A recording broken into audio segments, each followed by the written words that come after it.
All right, guys, welcome to this session. Today we're talking about culture and traditions in the world of a storyteller, how this influences a storyteller and how they draw all these ideas and connect all of these dots to create this beautiful piece. So with me, we have two game developers, and one is Dagmawi Woohoo! Benduli, and he will talk about himself. And the other is Thomas Shiva from Rwanda, and Dagmawi from Ethiopia. All right, guys, should I start with you, Thomas? Mm-hmm. Would you introduce yourself? Um, so, like, like the host said, Lorian, my name is Thomas Shiva from Kigali, and um, I am a game developer, designer, also an entrepreneur, and I'm also a content creator. So, yeah, I'm, um, I'm a lot involved in the interactive entertainment industry, and that involves a lot of storytelling because it's like the cornerstone of interactive entertainment. You have to have some stories to tell, and so the stories could be based on anything. So you need some culture, and it could be also some traditions. It depends on where this session goes. So I'm excited. Thank you.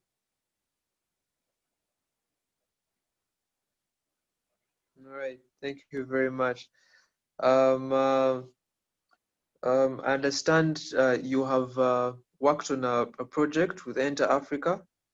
What was that like for you? Learning about other cultures and other people's traditions on that project, and how did it influence you as a creative to go forth and create more stuff? Uh, First of all, it was a bit of a learning curve in terms of culture exchange, if I may call it that. But after you get used to the fact that it's just another culture, but you're all just people, it's easy to kind of like get around, but also at the same time, very challenging to adopt because we all have different cultures and coming from yeah, different communities. So sometimes it's challenging to deal with some tradition standards. You may have a tradition here, and in another culture is like a taboo or it's prohibited and all of that. So with Inter Africa, I got to learn a lot, got to travel a lot, and also talk a lot with people from different cultures and backgrounds. And yeah, it was a very, very big eye opener in terms of culture exchange and in the way you deal with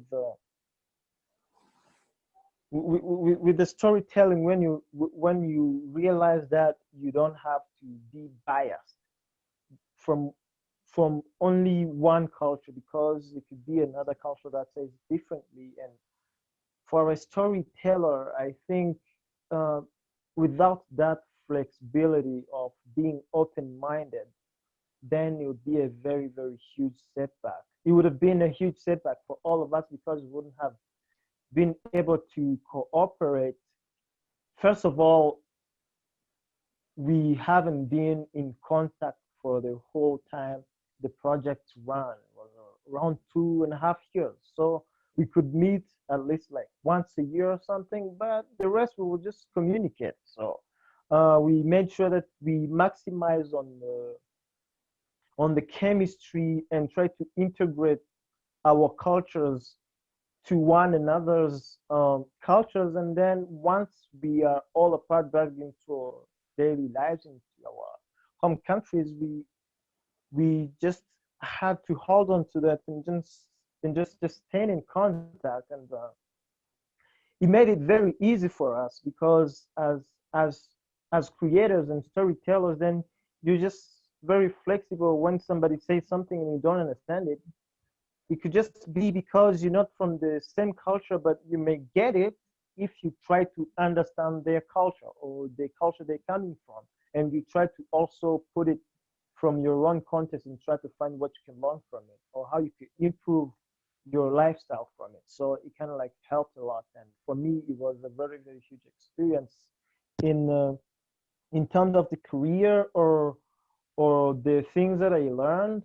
And I might say that yeah, I still carry that with me every day because sometimes I get into a certain situation and I'm like, okay, so how do I deal with this? Because if you have to communicate with people from different countries, talk about 15, let alone like two or three, and sometimes you don't even speak the same language, it's very challenging. So you have to be flexible. Sometimes you learn the Google Translator, sometimes that's help, even if it's a little bit off context, but you learn to be flexible with that. And so that's it the other way around. So it's a very, very interesting experience, and I think it's been the same for pretty much everyone who was part of the project. Thank you.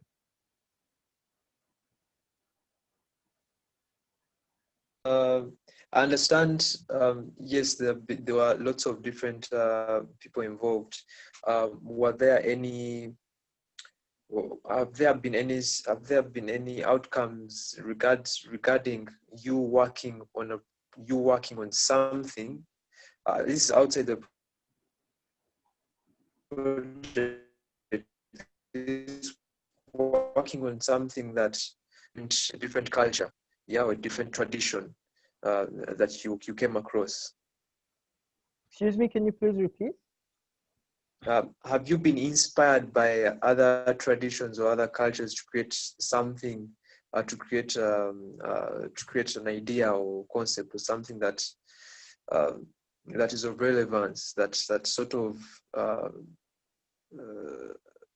uplifts that culture in a sense while putting your message across? Yeah, yeah, definitely. So because I remember back in 2018, probably when we were starting the development of the Busara game, um, there was a lot of data collection, and we had to talk and communicate a lot, even behind the scenes, just to make sure that you collect the right data you have first to satisfy your curiosity. And then while doing that, you come across some interesting ideas. And for me, as a curious, drive-driven individual, it's like honey and butter because I love it a lot. I like to ask a lot of questions, and I like to be informed. So like I would say that for example, as we speak, my studio, Digital Realm, along that it's part of one of these creators from the Inter Africa org community. One of the creators, we were developing a game. We're trying to tell a story in an alternate future, like where you have all of these region, but it's more fictional, but it was inspired by some of the stories that we shared, and we see the way we iterated, trying to come up with something similar, but at the same time without being biased by just one side. So I was able to pinpoint some points of interest, for example, like from Ghana with the Chronicles of Plinu, there was an aspect of trying to be very fictional and also make it work. And for example, with us, we try to be very, very story oriented and historically accurate. in a way, or in the Ongola land. Was this from Albert's team in Cameroon? Yeah, it was also an interesting concept that they tried to create this place. And also in Uganda, your story where you have these lost traditions and stuff, where so when I got this idea to kind of like put all of that together into a game, you try to imagine a world where all of that is possible. It's all a bit tough, but sometimes it's just interesting and very exciting, because all you have to do is imagine, and the rest you just have to put it on paper. It was just that simple. And every time I look at it, it's just still exciting, even though it's not yet even finished. But yeah, got a lot of inspiration. And for me personally, apart from that, I would say a lot of art inspiration also, because for example, in Ethiopia, there's the type of art that I wasn't used to before, kind of, where you would have this little small paintings, something like skin or something. I think I collected a bunch Yeah, of them. but And skin, yeah. I love them so much, because then being used to the regular canvas that people use here most, then you can kind of see the variety. Then I don't now have to see that canvas is the only thing that you can paint on the best, because it could just be that there's just okay, let me put it like in brief. I got to experience the real difference from stylized art and realistic art, and they both have their their best advantages and and and good sides, because with stylized arts, I have a lot of silhouettes and paintings from Ethiopia that I still look at them and I'm like, this is good. I'll just keep it here forever. Maybe I just get it into a good frame. And for me, it looks priceless. And every time I look at it, I get different ideas if I want to make some drafts when I'm making some t-shirts. Sometimes I like to design t-shirts, and I get a lot of Oh, ideas cool. from that. And I look at the canvases that I see locally here, then I'm also like, yeah, they're more going the realistic kind of brush type and kind of thing. And that's also cool, because I've been used to that, but now it's just not the only option that I have. It's just one of the best options, because then you get all of these other best options. Then you also come to digital art, and then it's even more interesting, because there isn't any type of ink you can't have in digital art, and you can have all of that, and you can put it into one piece, and it becomes like a masterpiece, because you could look at it, it is stylized, and on the other side it's also very realistic and very polished at the same time. So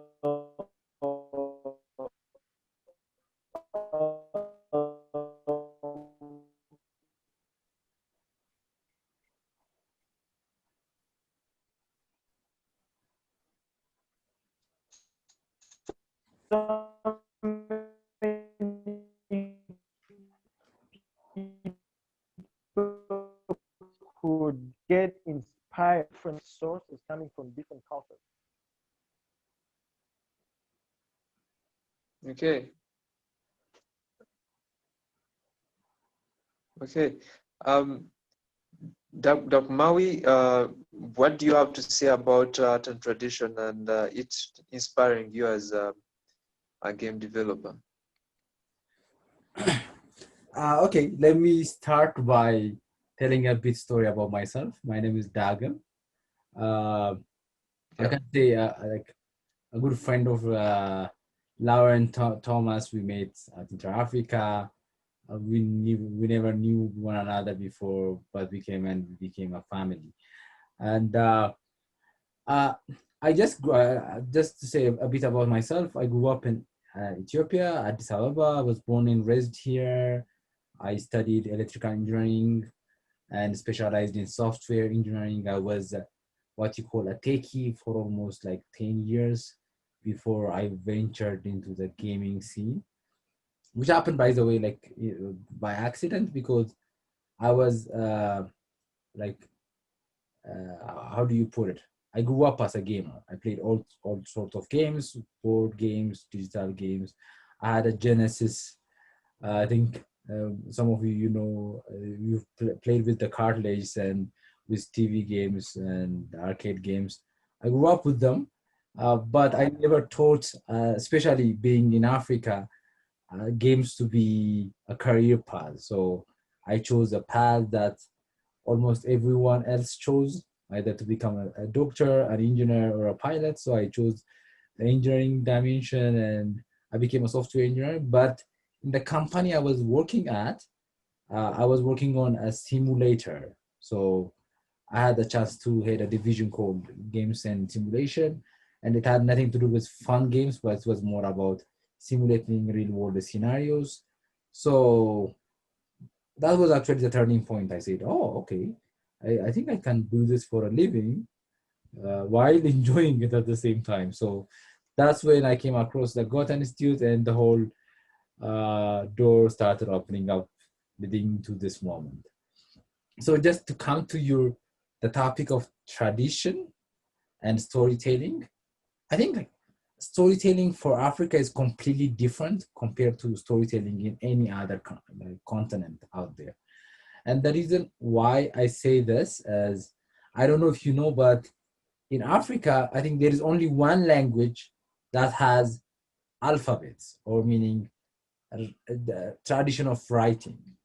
Almost every other language in Africa was oral language, meaning it didn't have a writing system. So what that means is, for example, in Europe, where you have the Latin, or in China, like in the East, in the East, where you have the Chinese letters, people would capture their ideas in writing. So that's why you have the Bible, the Quran, and everything. They were actually called scriptures. When it comes to Africa, scrolls, and yeah, exactly. Like so, when it comes to Africa, it's completely different because we don't have writing systems. The only way we can pass tradition and culture and values and principles was through word of mouth. And to actually portray or to pass a very, very valuable lesson to your kids, you need to tell them a really awesome story so that they will never forget that lesson in a way. So for us, storytelling was more than just a fancy artistic media of communication. It was actually how we captured our values and how we passed it through generations, thousands of them. So for us, it's more than just art. It's our lifestyle. Everything we are right now. A way of life, yeah. It's actually a way of life here, and almost I don't know. I think the same in all African countries. Every lesson in life has a counter story part, like a story to it, right? So, for example, if you're talking about greed, let's say, or if you're talking about love, there will always be this story that comes to your mind, and because that's how actually we came to learn these values and these emotions and this system. So, for me, storytelling, like Thomas Silva said, it's a way of life. And now, like that used to be like the past, but now, thanks to globalization and like everyone started writing their own things. Now I think we are kind of forgetting that aspect of storytelling, and now we're actually somehow sharing the same definition of storytelling as the Westerns do, which is more of an artistic way of expressing oneself in a way. But I would like, if you ask me personally, I would like to explore that dimension, living without writing, because writings are like a bit farther away than telling and talking and listening, because I think those are really closer and more profound to us. Honestly, if you ask me, I prefer to listen to an audiobook than actually read an actual book. I don't know if that's the same with everyone else out there, but Oh, Yeah, me too. it's more appealing because if I may interrupt you a little bit, but it's an interesting topic actually because it describes how storytelling it could be a very very big challenging depending on how you think of it in terms of interactive entertainment. Then you would need really really advanced technologies so that, for example, computers, if they could write as fast as you can speak, it's very very different because you still have to write letter by letter, even though the computers are very advanced today. So telling a story, it's very very different in the writing than it is in the verbal way. So yeah, I get your point very clearly. yeah, and I think like that's what Interafrica actually did to us for us as well. We were able to somehow look back into like our history, the stories we grew up with, and I think that's also one dimension I would like to mention, which is now like I don't see new stories or new storytelling. Like in storytelling, you don't see new stories being told.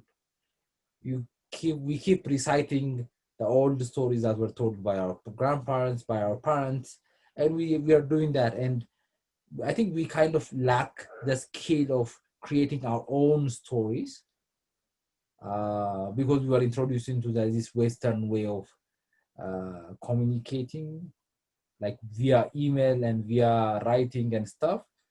And what I think Interafrica has helped us in doing is to look back into our history, to look back into how our parents and grandparents told their stories, and to somehow envision and tell futuristic stories. So that's, I think, one of the most profound uh, things that Interafrica has achieved.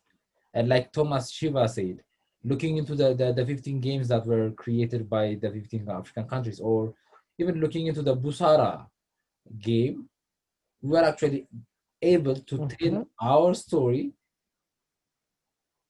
in a more futuristic sense, but while keeping our cultures and traditions, and most importantly, our values intact.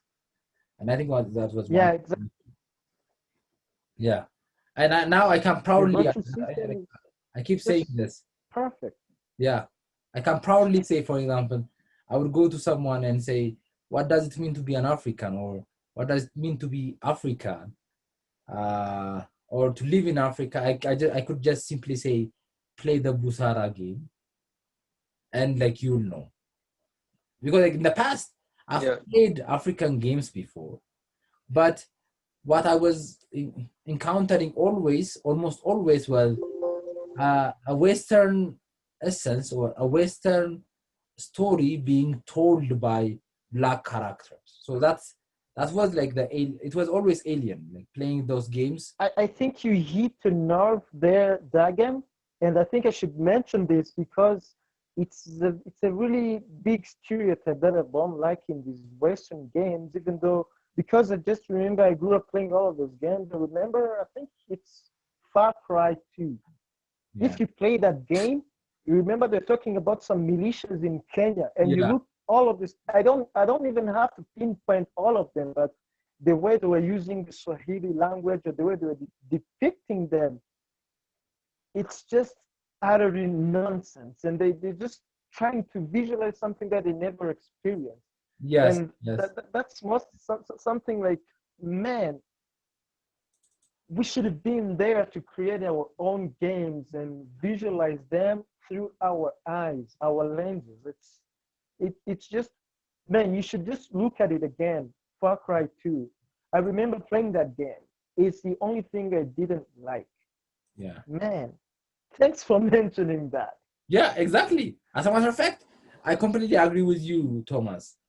Yeah, it's really sad when you see a Western portrayal of Africa But what's even sadder is Africans portraying Africa through a Yeah. Western lens. Like, so you're playing a game, for example, you see these games in like that were developed by Africans, but you play them and they still feel like Europeans. And we call such games translator games. So, for example, you see Temple Run, and what you do is like you bring it here, you make the character black, and you make the background African, and you say this is an African game. But that's not an African game. It's actually a translated Western game because the whole core mechanics of the game is Western. Yeah, the concept itself. The concept is Western. It's you see an individual running inside a jungle, and like individualistic portrayals of characters. It's usually like a Western kind of philosophy.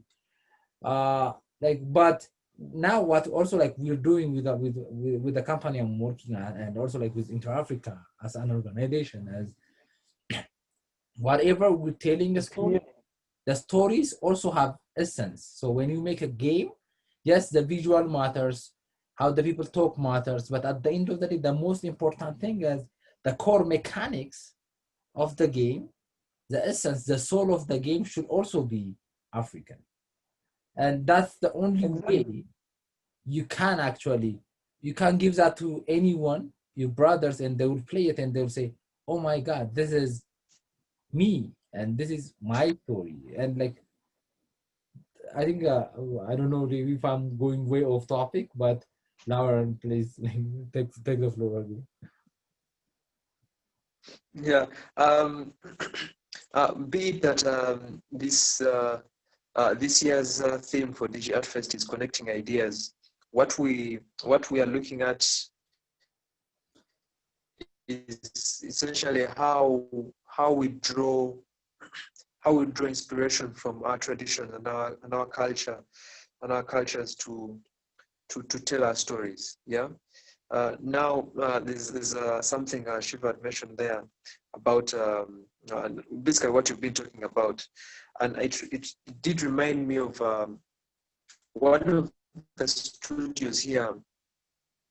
Essentially, these are Ugandans telling a story from Mali, yeah, from the Mali Empire, and what they had to do was carry out deep research and understand the history of Mali, of the Mali Empire, yeah, and they sat down and designed these characters and wrote down a narrative, you know, and have built a game. I think they've been working on the game for 4 years now, and it's still in production.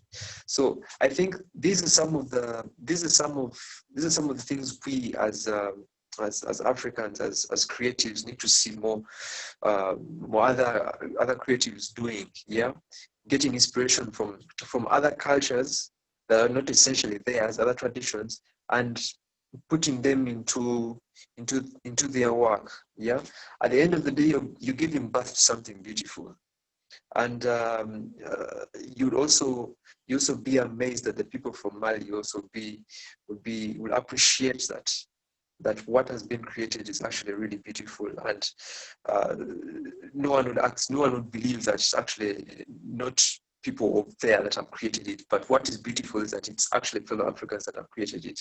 So looking back at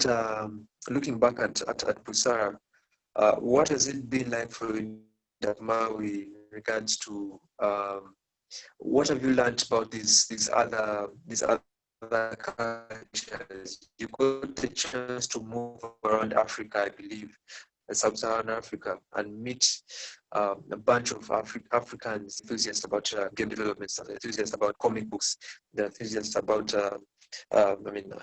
enthusiastic about animation. What did you learn from all of these, be that they're from different backgrounds and cultures? Has it impacted you as a developer? That's a really, really, really good question. And I was so impacted by it. I even wrote a couple of articles about it. And the most profound, Nice. the most profound experience that I have achieved as especially through traveling and meeting these awesome people and awesome this community. The first and the most important thing is how diverse we are, and at the same time how similar we are. That was like the most profound thing that I've faced. I've went through all like you say, like the francophone countries and also some of the anglophone countries. And one thing I found out was everyone is different, but we are the same at the same time. I don't know, like if that's a bit complicated, but like let me just break it down into via gaming. If you try to put it into a nerd language that we all understand, we could just all belong to the same program, but with different variables. Exactly, yeah, literally like what Shiva said. You can, I think like you can't play just to come up with a similar topic. You can play any tile 3 game, or like just to mention the previous example, you can play what like any runner like tempo run, and you can play tempo run, for example, and you can play the other one, which was the surf or something, non-surf. I forgot. Subway Surfer, and you see like they are completely two different games, but you play them and you know they are the same game in a way, right? And that's how I felt. It's called Infinite Runner. Yeah, they even have a genre. Yeah.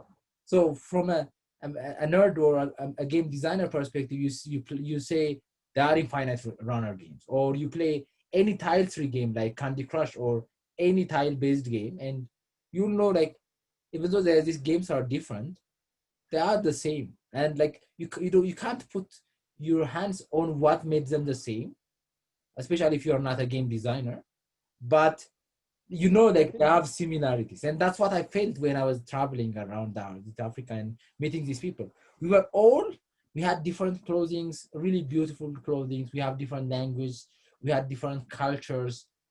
Just to give you a simple example, like the Mancala game, we traveled all over the Africa.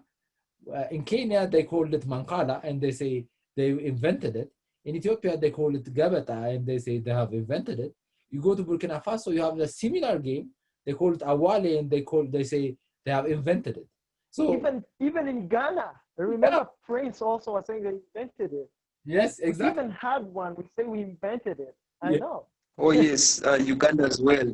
I told you we invented it. Yeah, you remember Lorient? Because for us it's called almost. And you were very proud. Even I was very proud of, like, this is a game of the kings back home. They invented it. Only kings made it. Now we inherited it. It was just my traditional story, and everybody had their own stories, and we were all very proud of it. And nobody seemed to say like, no, you copycatted it, because there's no way it's impossible at the time. So we all have a way we kind of like described it. Yeah, and now like that's exactly what I'm talking about, because these games, even though like they have different teeny tiny differences, but they all have the same way of playing. And this shows you that our great grandparents, like, it doesn't mean like they were living together, but it means they have the same stories to tell and the same challenges they were facing in, and the same lifestyle they were living, and there was something they want to capture. And when they captured it, because of their similarity, it was somehow similar across the world, across the continent. And that's actually what I felt when I was traveling, because I saw these Africans who look like me, who speak different language, who have different challenge, but we are all in the same. We are all the same. Like we are me, they are me, in different versions, if you like to put it. And in a way, especially since the project was being funded by the Goethe Institute, and having also visited the Germany and how those people live, and having somehow something like some understanding how Europe perceives Africa and how the rest of the world perceives Africa, me traveling across this world, and I kind of, for me, like the way I put it was, I saw these dreamers, like these people who are dreaming in colors, where when the rest of the world was seeing this nation, this continent as a black and white continent. So if like for us, our circumstances, like a lot of other countries pity it, like they look down on us and they kind of feel sorry for us. But the sad thing Yeah, is, all the people, kind of call all like this youth, primitive in a way. they're really dynamic, and they are completely like, they have this untapped like resources. Yes, they might have taken the diamonds and the gold and everything else, but the most important thing is still intact, which is the essence, the spirit. You see it in the people. They have the most wild imaginations, and the stories were never taken. They are still there, and the expression, the swag. Like you guys were in Addis, and we were having this night where everyone was showing their tradition and the swag and the character. Oh man, it was a blast. I Yeah, it was remember. completely I like, carry it with me yeah, for sure. yeah. And I that still was watch the the most profound videos and experience. it's still a blast. I, I remember exchanging some of my attire with was it Prince from Ghana, Yeah, and I like that exchange. At the end of the day, you have something to carry back to remind you about this person you met from this place. At the end of the day, it somehow inspires you. I don't know, as a creative. yeah, yeah. It was beyond being black, by the way. It was just beyond Yeah. having the same skin tone. It was something profound, like seeing these people you've never seen before and still feeling like a family. That's really, really outside of the world. I think Dagan gave this example of the international evening. I remember we kind of like, it's like when you're all musicians, all you have to do is someone to lead on, and the rest is going to catch up because they know the notes and the keys. And we just play something, and then everybody's just going to bring in whatever in their language. Everybody's just going to get it because you're all basically drunk from the same, we drink from the same, how do you call it? This Fountain. traditional, yeah, that. So we all got this vibe, and the swag was there as a side effect. You all remember how that went. So yeah, there's kind of like no arguing with that.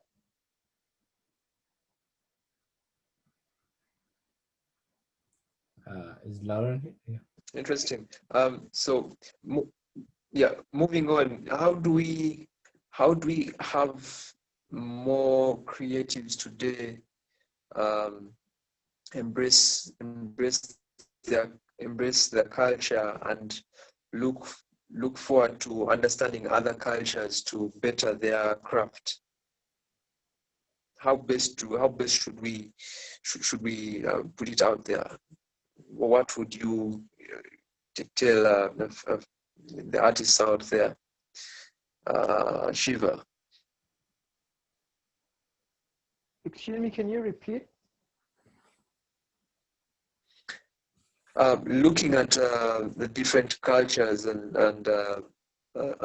traditions that are on the continent and beyond, what would you tell fellow creatives to do in regards to understanding their cultures and others, looking at them as artists and basically improving their craft?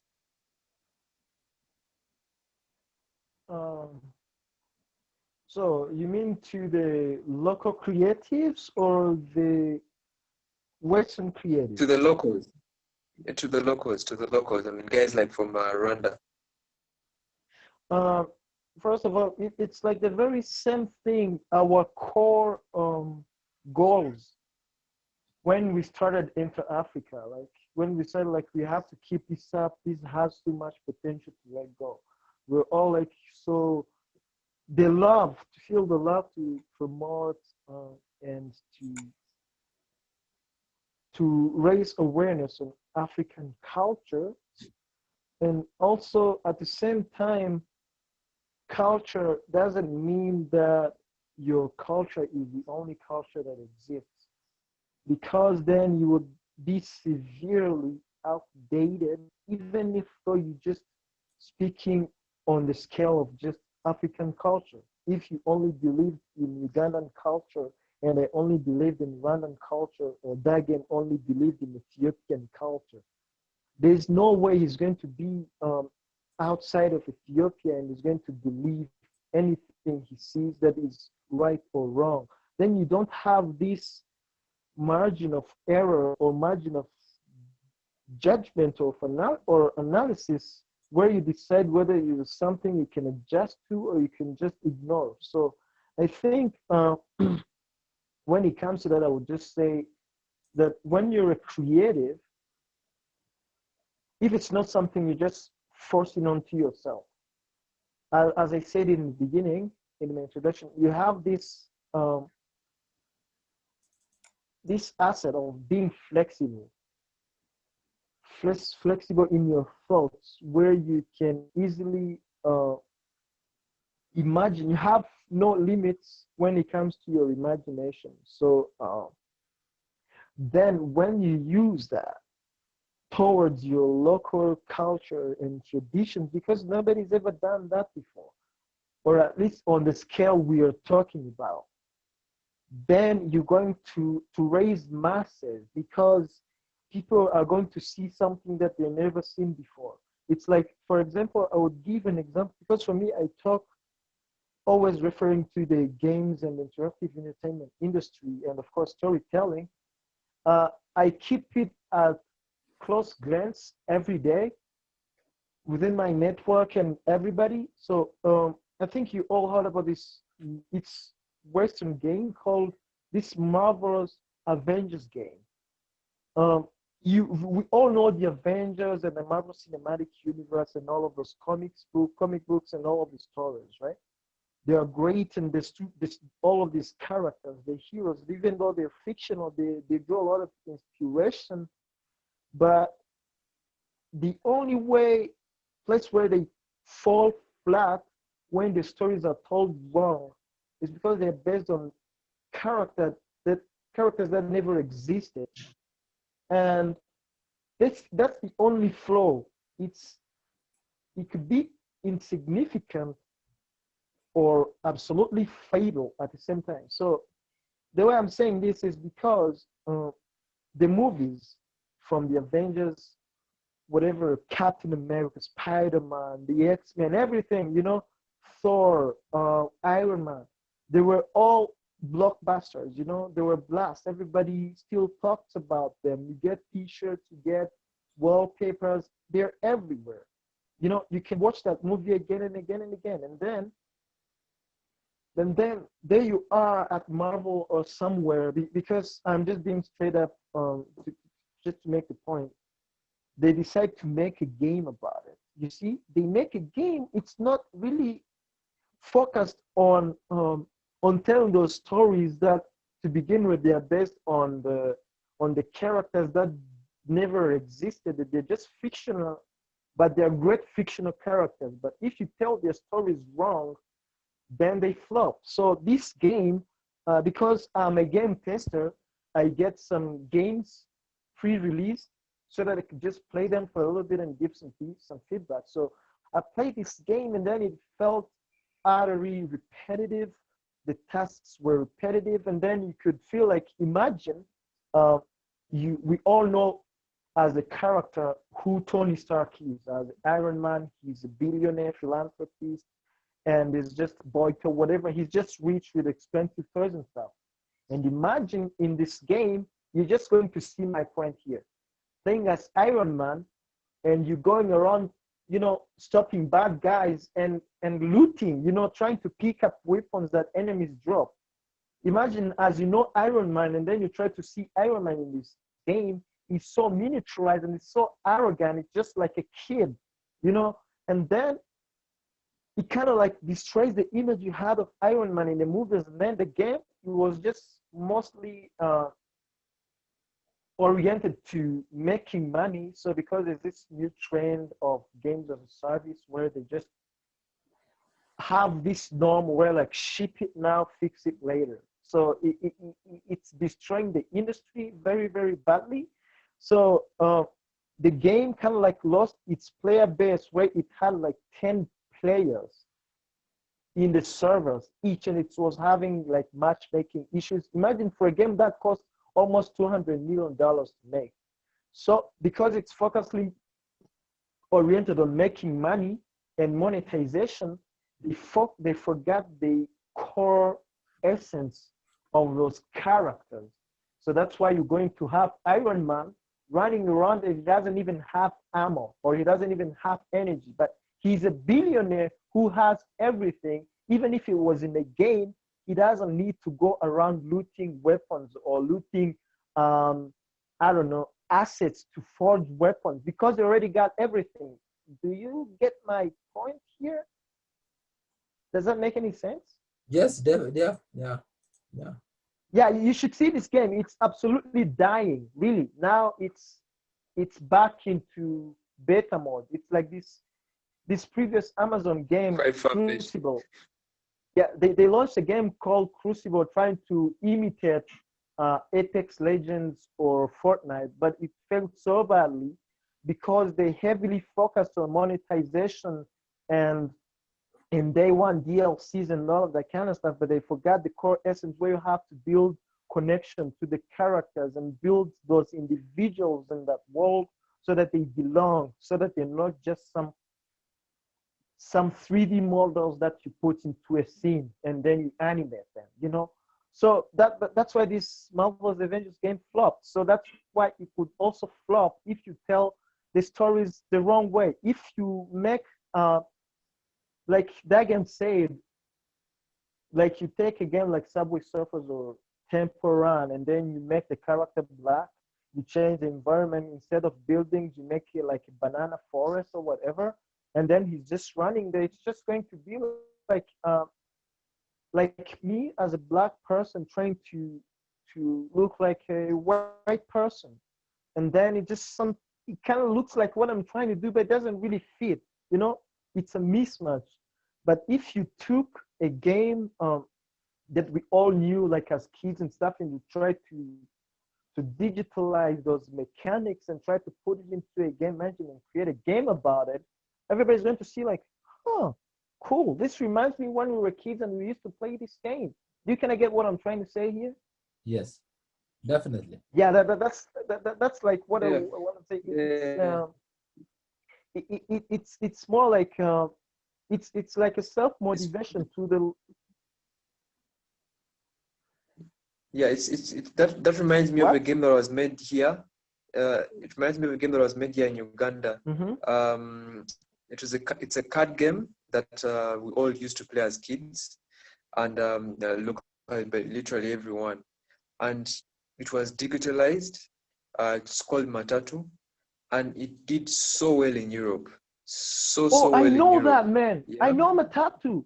Yeah. Man. Yes. Yeah, it's so. I mean, so yeah. So they literally did not change a thing. Yeah, but they got it as it is. Yeah, just put it into a computer. Digitalized it, so it kept. Yeah, it sort of left it as Ugandan as it is. Yeah. So whoever would play it will actually understand. Actually, this is quite unique and different because it's Ugandan. Because that's how it's played in Uganda. So it sort of carried that signature along. So I think as creatives, we need to understand where we are, home, understand ourselves, and have that instilled in our in the work that we do. I mean, if you want to understand, you have to put yourself in their shoes, yeah, and sort of understand the story from how they see it to be able to create something like that, other than telling the story differently. Yeah, Dagem, you're saying something? Yeah, I wanted to add because that was really a good question. what would I say, for example, for an upcoming creator in Africa? And like I would like to say two things, okay? And this is really important because like I think Thomas also can share my vision. Being from a technical background, the first thing we need to do is we need to liberate the design element from the programming or the technical element. Like I want to actually like explain this a bit further, what I mean. So if you look at a lot of games being developed in Africa, you know how they are being developed. So a kid who loves programming or who loves like creating games will start to read a tutorial, okay? So they will go online, they will start reading a tutorial about how to make a game and stuff like that. So they start from the technical aspect, and finally, in the process, they will just add whatever stories that comes to them, okay? So usually now what we have in Africa is a lot of games being made by developers and almost no game that's being made by a storyteller or a designer, okay? So what you have, like what this results is you have a bunch of games that look the same, that look Western, that have like Shiva said, that have no soul or no essence in them, and they just flop, okay? So the first thing we need to do is we need to liberate the design and aspect from the development aspect. I will give you a simple example. The way we did Inter-Africa, if you remember, when we were doing the location-based games, we didn't worry about technicality. We travel, like we just gave people basic design principles and philosophies and said, you know your country, you know your culture, come up with your own story. And those people came up with your story. And finally, it was changed into a technical part. If you remember Busara, when we started making Busara, we didn't start from the board, right?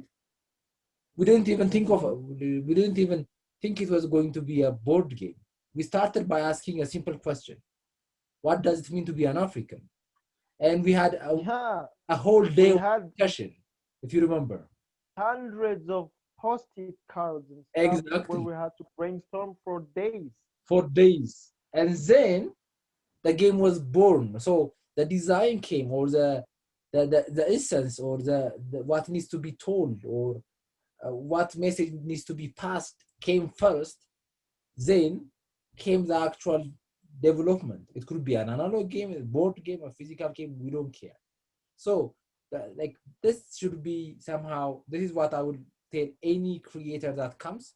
First, worry about the design, or what message you need to portray, or what story you want to tell, or what essence you want to portray. Then let that lead to the type of game that's going to come out. Okay, so this is the first lesson I want to actually portray. The second one is, okay, starting from the first question, someone might ask, okay, how do I come up with a story? Or how can I come up with a design? Or how can I create something original? And you guys have already said this. We have a saying in Ethiopia, and we say, a golden hand is treated as a silver. So, because like if you have a golden hand, since you have it, it's worth less, right? Because you have it. But if you see someone else's hand, it becomes more precious, right? So what I will tell any African is, where do I get the story? Yeah. You get it from yourself. It's your life. Okay, like Lauren said, it's for you, Lauren, like your clothing or your language, it might seem normal to you, but for any outsider, it's completely magical. So you don't have to create anything. Yeah. All you have to do is be yourself and look into you and start mimicking whatever is out there. Okay, so like that's, I think, the most critical and crucial thing, like any creator, like upcoming creator, needs to understand. You don't have to reinvent any wheel. You don't have to go online and read a million topics about how to make a design. all you have to do is look within, see your culture, see your values, and then portray that. And like the more discussions you have, like the more brainstorming session you have about yourself, the more deeper you look into yourself, the more like powerful message you can pass. But now what we have is we have creators, they will go online, do some tutorials on how to write a script, and it becomes all artificial. And at the end of the day, when you see the games or the stories, you don't like them. You see the flawed in them. But if I'm telling my own story, my parents' story, my people's story, there is no false in it because I am I am it. Like it's my story. And I think like these are the two important messages. First, do not start from a technical dimension, start from a design and storytelling dimension. This is the first lesson. The second lesson is how do you start from a design or a storytelling dimension? Look within and tell your own story. And it becomes the most like Lauren already said it. They've translated an already existing game that's famous with Ugandans. And people loved it because it is Ugandan. Okay? So that's I think the two messages I want to pass. And Yeah. I think that's why even Inter Africa was really good. Yeah, excellent. That's terrific.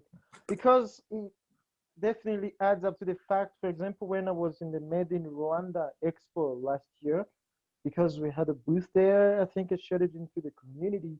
The demand for the Busara game, people were interested, just said that we only had like a few demo units to look at, and I was forced to print out more game, even if it was paper, but people were still excited to see. They were like, oh, really?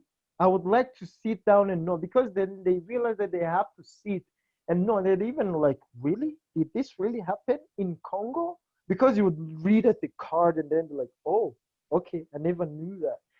It was something like you playing this game and then you also like learning something, and then at the same time you're like, oh, this is very interesting. And then it kind of like created this round tabletop experience that most people um, envy these days, when everything is on screen, and most of the time the experience is not very good, and it's even very rare to find a good story design oriented game that you would enjoy playing if it's not heavily soulless and focused on just making money and all of that. That's the thing that kind of like sometimes just make my head go crazy when I look at it. I I, I kind of feel like we have the chance to tell better stories, our own stories, and create better experiences and build better worlds. Our worlds, the world less for the technology and infrastructure to catch up, and the rest is just going to fall into place like pieces of a puzzle machine. Interesting.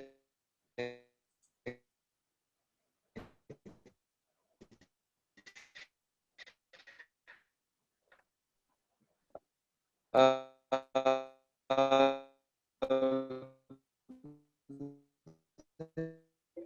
thank you very much. So for learned that, especially based off of this topic, and we learned that the Ugandan only reached out to having more participant countries take part. And our next edition, this coming year, 2021, where we shall be making 5 years, and looking forward to having more of guys from Rwanda, more guys from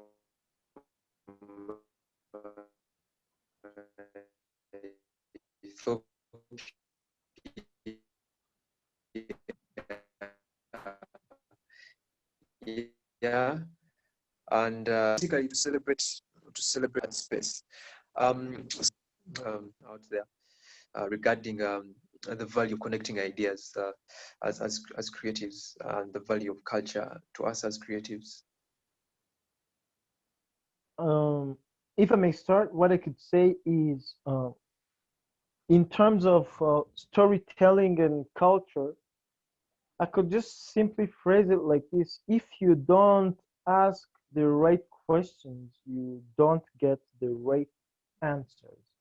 So if you try to tell an African story and you try to do it the Western way, you're going to see results like the examples we just given a while back. So you start by knowing your history and your culture, of course, and loving it, and at the same time trying to let the world know it from the way you know it, not the way they want to see it or the way they want to prescribe you.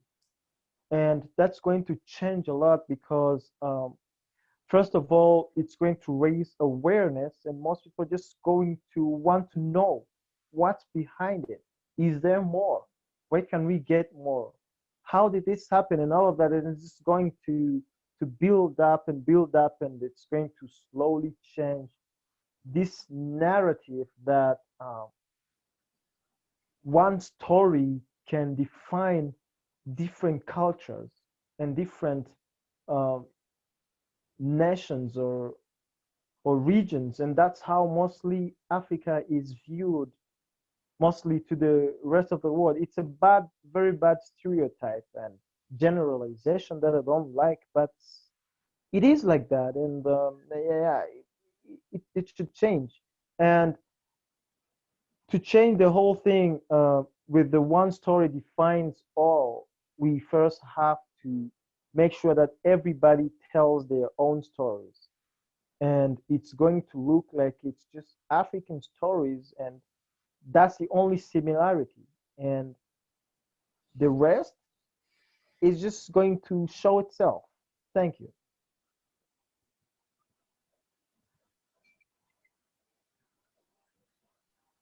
Thank you very much, Shiva. And to you, Dagmawi, any last remarks? Okay, like there a specific question you have asked, like, or any last remark that I want? Well, the same question basically. How should we African creatives look at culture and and traditions, and how they impact the stories that we tell, Yeah. the ideas that we have in our heads? Okay. I like I would like to start uh, by giving an example. So now, like, Sure. taking the gaming scene for example, even though we're not new to games, as a matter of fact, like, Africa was uh, the founder of the first, like, the oldest games that was created. We can't lie, or we can't deny the fact that we are latecomers, especially to the digital age. Okay, so when it's like, think of it as when we arrive, the party was already it has already Started. started, and also, like, it's almost like saturating, and everyone is drunk, and like, everyone, like, there is no more booze to take, and, like, the party is almost over when we arrive. Think of it like this. So now the question is, how can we be the life of the party to a party that's already closing? So that's, I think, like, the most important question we need to ask. And uh, like, we can have some inspirations. For example, like, take Nollywood, for example, the Nigerian cinema. When they started, like, I think Nollywood started around 50 years ago. When they started, Hollywood was already booming.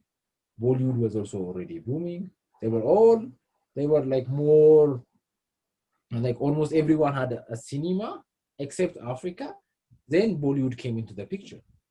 Now, looking standing at this moment, Bollywood is the third most grossing cinema like industry in the world. And the question, you wonder, how did the Nigerians came in late but still became part and of, and and, and still the show. yeah, and still the show. So that's, I think, some like we need to steal from the Nollywood and the way they did it. So there are two things. One is creating a team. Okay. Now this is really critical because now you go to Europe and you hear about Euro games, right? Especially in board games, Euro games are really popular. So Euro games technically are games made in Germany, but these are strategic games. So whenever you see a strategic game, you say it's a Euro game, meaning it's made in Europe, to be specific, in Germany. Okay. You go to Asia and you see manga, right? And you say, oh, you see manga and say, like, this is Asian. You're straight, like, you know it's an Asia. Or you might look at some Vikings and some like sea adventure and you say, oh, this is like a Nordic game. Or you say a first person shooter, like kind of game, and you say, this is American, right? So all these continents, they created their own thing, okay? So the best way to win the battle is to create your own battlefield. So first, as Africans, when we enter into this market, the first thing we need to do is we need to demarcate ourselves a territory, okay? And this territory will have and will look and will smell and will taste like African. And say, this is an Afro game or Afri game or Africa game, whatever name you give it. And there will be distinct features that would make this style of storytelling or this style of gameplay different from any other way. For example, I can say, I can ask you a question. You're watching a movie, it usually takes 4 to 5 hours. There is a lot of singing in it, and there are people with on their forehead that have a red record button, and you'll say that movie is an Indian movie, right? So this distinct features made it an Indian movie. The same way, we Africans, we need to come together and create these distinct features that will make it African. So at the end of the day, it's not about being black. We want to create a game with white characters, and people will play it and say, oh, this is an African game. We want that to happen. Okay? So the first thing we need to do as Africans is come together and come up with these distinct features that make any art form that we produce ours. So we need to claim it. So that's the first thing to do. But to claim it, there is something we need to do before claiming it. Because to claim it, we need to come together first, right? That's where the community needs to be built. And I would like to appreciate Lauren for setting this session, which is actually a Pan-African session, we have to say, because we never used to such kind of events.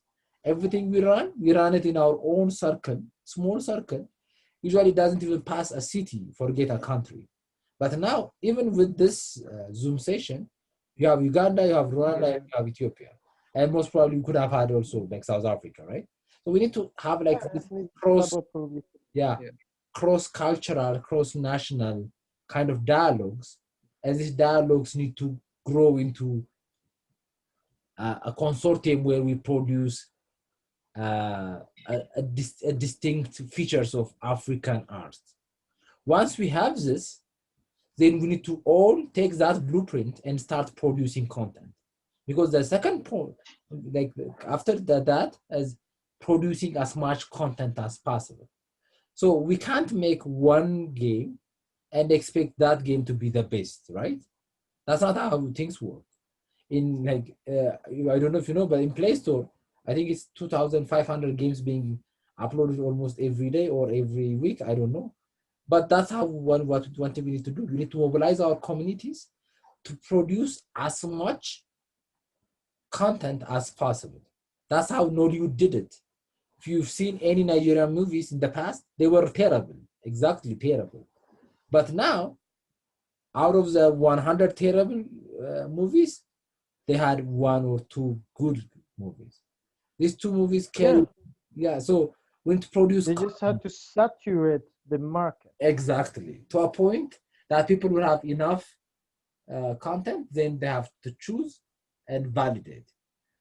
once we reach there, and once we have a platform where we upload all these contents and people can get it from, just then it's just a matter of time before we start taking off. So these are like my last closing remarks. First, let's create a community.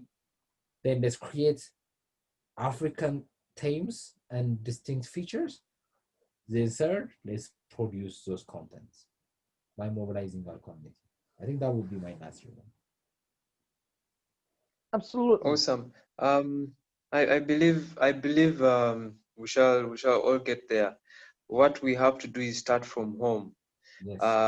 Uplift ourselves to be able to inspire the rest to uplift themselves, and together we shall all uplift each other. And yes, this is through sharing ideas and how we did it. Share with you how we did it. You share with me how you've done it, and together we can tell inspiring stories. Thank you very much for being a part of this session. Looking forward to having you again next year. Do enjoy the DG Art Fest. And yeah, nice time. Thank you, Cheers, Laura. guys. Cheers, Lauren, and keep going. glad to be here. Good to see you again, Dagmar. Even though we couldn't see, but it was very good to hear from you. And yeah, it was good to see you guys. Yeah. So let's keep in touch. Pleasure, Have a good pleasure. Have a good evening.